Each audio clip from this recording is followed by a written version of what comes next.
ISROയിൽ ഇനി ഒരു ശുദ്ധികലശം ഉണ്ടാകാതെ വലിയ രീതിയിലുള്ള വിക്ഷേപണം നടക്കാനുള്ള ഒരു സാധ്യതയില്ല.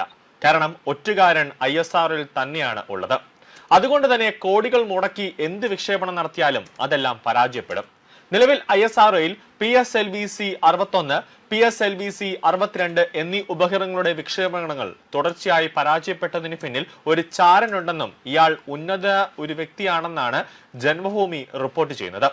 കേരളത്തിനോട് അടുത്ത സംസ്ഥാനങ്ങളിൽ നിന്നും ISRO പദ്ധതികൾ സ്വന്തമാക്കാൻ സമ്മർദ്ദമുണ്ടെന്നും വിലയിരുത്തലുണ്ട് എന്നാണ് ജന്മഭൂമി ഇന്നലെ രാത്രി പുറത്തുവിട്ട അവരുടെ വാർത്തകളിൽ പറയുന്നത്.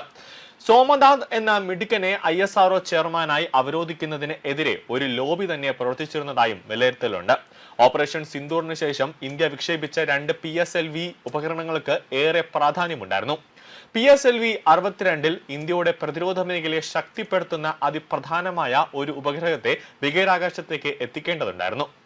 500 കിലോമീറ്റർ അകലെ വരെയുള്ള ശത്രുവിന്റെ നീക്കങ്ങൾ കൃത്യമായി പകർത്താൻ കഴിയുന്ന ക്യാമറ കണ്ണുള്ള ബഹിരാകാശ വാഹനമായിരുന്ന അന്വേഷയെ PSLV-C-62 വിക്ഷേപിക്കേണ്ടതായിരുന്നു. പക്ഷേ അന്വേഷയെ ബഹിരാകാശത്തേക്ക് എത്തിക്കേണ്ട PSLV-C-62 എന്ന റോക്കറ്റ് തകർന്നു വീണിരുന്നു.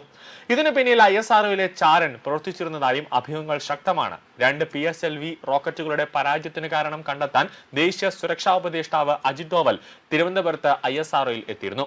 ഈ അന്വേഷണത്തിൽ ISROയിലെ ചില പഴുതുകൾ കൃത്യമായി അടയാളപ്പെടുത്തിയിട്ടുണ്ട്.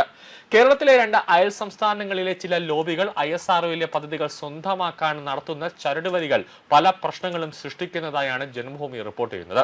ഇതിനിടെ ബഹിരാകാശ മേഖലയിലുമായി ബന്ധപ്പെട്ട് പ്രവർത്തിക്കുന്ന 2 സ്റ്റാർട്ടപ്പ് കമ്പനികളായ സ്കൈറൂട്ടും അഗ്നികുലും വലിയ വിജയം നേടിക്കൊണ്ടിരിക്കുകയാണ്. ISRO നടപ്പാക്കുന്ന സങ്കീർണമായ ദൗത്യങ്ങൾ വരെ ഈയിടെ സ്കൈറൂട്ടും അഗ്നികുലും വിജയകരമായി നിർവഹിച്ചിരുന്നു. ലോകത്താകെ സ്വകാര്യ മേഖലയിലെ കമ്പനികൾ ബഹിരാകാശ രംഗത്തേക്ക് ശക്തമായി കടന്നു വരുന്നുണ്ട്. ഇതിന് ഉദാഹരണമാണ് അമേരിക്കയിലെ ഇലോൺ മസ്കിന്റെ കമ്പനിയായ സ്പേസ് എക്സ്. തുടർച്ചയായി അതിസങ്കീർണമായ ഉപകരണങ്ങൾ വരെ വിക്ഷേപിക്കുന്നു. എന്തായാലും ഈ ട്രെൻഡിനൊത്ത് സ്വകാര്യ ബഹിരാകാശ സ്റ്റാർട്ടപ്പുകളായ അഗ്നികുലും സ്കൈറൂട്ടും കുതിക്കുന്നത് മോദി സർക്കാരിന്റെ പുതിയ നയത്തിന്റെ ഭാഗമായാണ്. എന്തായാലും 2026 ജനുവരി 12-ന് PSLV-C-62 പരാജയപ്പെട്ട ശേഷം ഒരൊറ്റ പുതിയ വിക്ഷേപണവും ISRO നടത്തിയിട്ടില്ല. എല്ലാ വിക്ഷേപണങ്ങളും കേന്ദ്ര സർക്കാർ മാറ്റിവെച്ചിരിക്കുകയാണ്. മിക്കവാറും ഒരു ശുദ്ധികലശം ഉണ്ടായതിനു ശേഷം മാത്രമേ അടുത്ത വിക്ഷേപം ഉണ്ടാകൂ എന്നാണ് ലഭിക്കുന്ന സൂചനകൾ.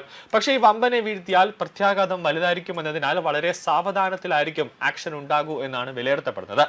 അതുകൊണ്ടായിരിക്കണം ISROയിലും VSSCയിലും അടക്കമുള്ള സയന്റിസ്റ്റുമാരെല്ലാം തന്നെ PRS എടുത്തുകൊണ്ട് സ്വകാര്യ മേഖലയിലേക്ക് പോകുന്നത്. അപ്പോൾ എന്തോ ഒരു സംഭവം, അതായത് സ്വകാര്യ മേഖലയ്ക്ക് ISROയുമായി ഒരു ടൈപ്പ് കൊടുത്ത അന്നു മുതൽ തുടങ്ങിയതാണ് ചില ISROയിൽ അടക്കം ചില പ്രശ്നങ്ങൾ നമ്മുടെ ബഹിരാകാശ മേഖലയിൽ ഉണ്ടാകാൻ തുടങ്ങിയത്. ഇനി ഈ ബഹിരാകാശ മേഖലയിൽ സ്റ്റാർട്ടപ്പുകൾക്ക് അല്ലെങ്കിൽ സ്വകാര്യ കമ്പനികൾ ഒരു വില്ലനായി മാറുന്നുണ്ടോ എന്നതാണ് ഇനി അടുത്ത ഘട്ടം പരിശോധിക്കേണ്ടത്.